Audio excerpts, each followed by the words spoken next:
जय श्री राम दोस्तों। आज की कहानी भूत के ऊपर यकीन दिला देगी कि आखिर आत्माएं इस दुनिया के अंदर निवास करती है। मैं आपको एक चीज़ बताता हूँ। पहले एक गांव है जहाँ पर एक आदमी रहता है।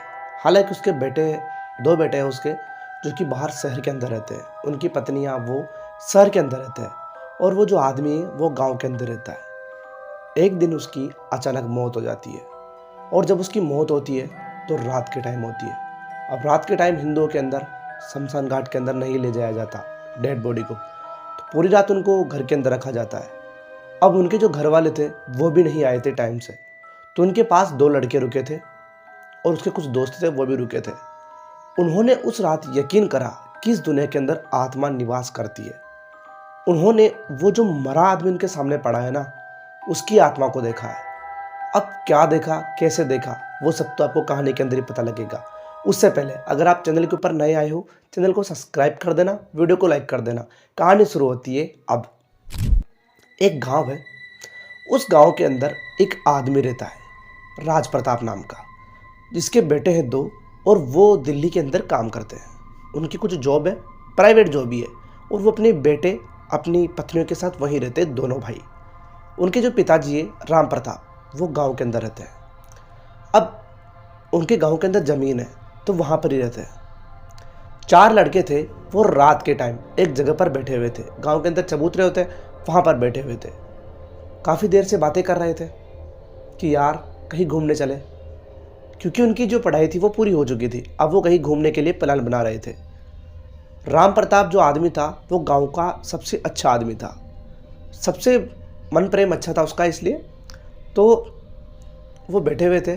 तभी उन लड़कों के अंदर से एक छोटा सा बच्चा उनके पास आता है, घर से उन लड़कों के पास आता है और वो कहता है कि भैया भैया घर चलो। उस लड़के ने कहा क्या हुआ घर पे? हमारे पास के राम प्रताप चाचा है ना, उनकी मौत हो गई है। सारे बच्चे एकदम से शॉक्ड हो गए कि क्या बात कर रहा है, राम प्रताप चाचा की एकदम से मौत? तो बीमार भी नहीं थे, उनको क्या हुआ? वो सब वहाँ पर दौड़ कर गए तो कुछ लोग वहाँ पर थे गाँव के, जो कि भीड़ लगी हुई थी वहाँ पर। फिर उनको पता लगा कि हार्ट अटैक की वजह से इनकी मौत हुई है। आगे बताऊंगा कि बहुत खतरनाक चीज़ है ये, मैं बताता हूँ। इससे हो गई है मेरे साथ घटना, मेरी मम्मी के साथ हो गई है ये चीज़। भगवान ने बचा लिया मेरी मम्मी को।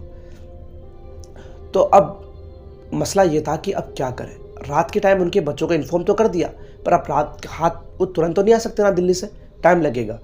तो उनको सुबह होगी, ऑफिशियली बात है कि सुबह होगी, तो वो सुबह आने वाले थे। अब पूरी रात डेड बॉडी के पास कौन रहे? उनका घर वाला तो वहाँ पर एक भी नहीं था। तो अब करे तो करे क्या? पूरे गांव वाले परेशान हो गए कि इनके पास रहेगा कौन। तो वो जो चार लड़के थे उन्होंने कहा कि हम रुक जाएंगे यहाँ पर। तो गांव वालों ने कहा ठीक है। वो लड़के 21-22 साल के थे, छोटे नहीं थे, 21-22 साल के लड़के थे। उन्होंने कहा ठीक है, तुम रह जाओगे तो कोई बात नहीं है, रह जाओ। और सब लोग चले गए। 9 बजे तक तो वहाँ पर उनको देखने आए लोग कि राम कंवर चाचा को हुआ क्या है, उनके डेड बॉडी को देखने आए। और 9 बजे बाद लोगों को आना जाना सब बंद हो गया। रात के 11:30 बजे बिल्कुल सन्नाटा। अब वो चार लड़के हैं, उनके पास डेड बॉडी है और वो घर के बाहर है। चार लड़के, घर का दरवाज़ा बंद करके रखा है। तभी एक जैसे कोई तांत्रिक आता है ना, वो आता हुआ दिखाई देता है अंदर। वो जैसे वहाँ आया तो उन लड़कों ने पूछा कि आप कौन हो? तो उस आदमी ने कहा कि मैं राम प्रताप का मित्र हूँ, मुझे भी पता लगा। ठीक है, वो अंदर जाने लगा और जब वो अंदर जाकर वहाँ पर बैठा हुआ था तो उसकी बॉडी को वो निहार रहा था काफ़ी देर से, वो तांत्रिक आदमी। तभी उन लड़कों में से लड़के ने पूछ लिया कि आप क्या कर रहे हो, क्योंकि काफ़ी देर से वो हवा के अंदर किसी से बातें कर रहा था, जो कि सिर्फ वही जानते हैं कि वो किससे बातें कर रहा था। उन चार लड़कों को कुछ भी पता नहीं है कि वो किससे बातें कर रहा है। ऐसे करके वो बातें कर रहा था। तभी लड़कों में से एक लड़के ने पूछ ही लिया कि आप बातें किससे कर रहे हो, आपको काफ़ी देर हो गई है। तो उस तांत्रिक ने कहा, काफ़ी देर बाद, करीब 1 मिनट के बाद उसने जवाब दिया, राम प्रताप की आत्मा से। वो लड़का बोला, आप पागल बना रहे हो क्या हमें? कैसे? कि कोई बात होती है क्या? उनकी डेड बॉडी यहाँ सामने पड़ी है और आप? वो तांत्रिक अजीब सी हंसी हंसता है और फिर कहता है, रुको, तुम्हारी बात कराता हूँ, करोगे बात? उन लड़कों ने कहा हाँ हाँ कर लेंगे। अब वो एक जो लड़का था वो डरा हुआ था, कहा तुम पागल हो के क्या बातें कर रहे हो? पर वो जो लड़के थे, अरे चुप रहे, बात करते हैं ना, पागल बना रहे साला अपन को, ऐसे करता है वो। उसने अपने थैले के अंदर से कुछ विद्या निकाली और उस डेड बॉडी के ऊपर उसने पता नहीं क्या करा, और फिर वो कुछ मंत्र पढ़ने लगा।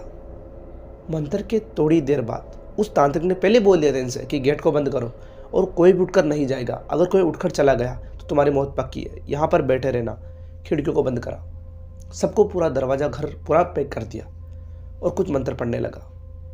मंत्र पढ़ने के कुछ देर बाद एकदम से एक खिड़की खुलती है और एक काला सा शैडो घूमने लगता है।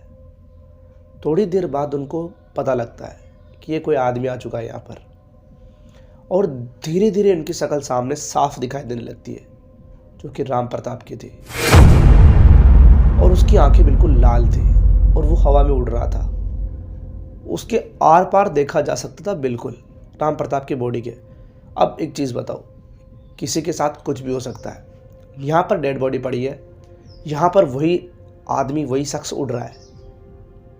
अटैक इनको भी आ सकता था, हो सकता है ना, कितनी भारी चीज़ है। डेड बॉडी यहाँ पर पड़ी है, कोई हवा में उड़ रहा है उसी शक्ल का, और रात के 12:30 बजे के ऊपर टाइम हो गया है, बताओ। और वो जो अब शैडो थी वो धीरे धीरे इन लड़कों के पास आने लगती है। लड़कों की सांसें तेज होने लगती है, बहुत ज़्यादा डर जाते हैं वो। और फिर वो एक अजीब सा मंत्र पढ़ता है वो तांत्रिक, और उसको गायब कर देता है। और गायब करने के बाद वो लड़के वहाँ से तुरंत भागते हैं दरवाज़ा खोलकर। और फिर सुबह होती है। सुबह होने के बाद उसके राम प्रताप के अपने घर वाले आते हैं, उनका अंतिम संस्कार किया जाता है। पर उन लड़कों ने एक चीज़ नोटिस करी थी कि वो जो उनका मित्र बना था, वो तांत्रिक जैसा आदमी या तांत्रिक ही, वो कहीं पर भी दिखाई नहीं दे रहा था। आखिर वो था कौन? वो तो आज तक किसी को पता नहीं लगा, क्योंकि उन लड़कों ने पूरे गांव वालों को पूरी चीज़ें बता दी थी कि एक आदमी आया था, हमने ये सब देखा, वो सब बता दिया था उन्होंने। पर आज तक वो तांत्रिक उनको कभी ना तो गांव के आसपास दिखा, ना पहले कभी दिखा था। वो तो उसी रात दिखा था और उसने ये कलाकारी करी थी। आपके हिसाब से कौन था वो? क्या लेने आया था? कमेंट करके बताना। मिलता हूँ आपसे अगली कहानी में, तब तक के लिए बाय बाय।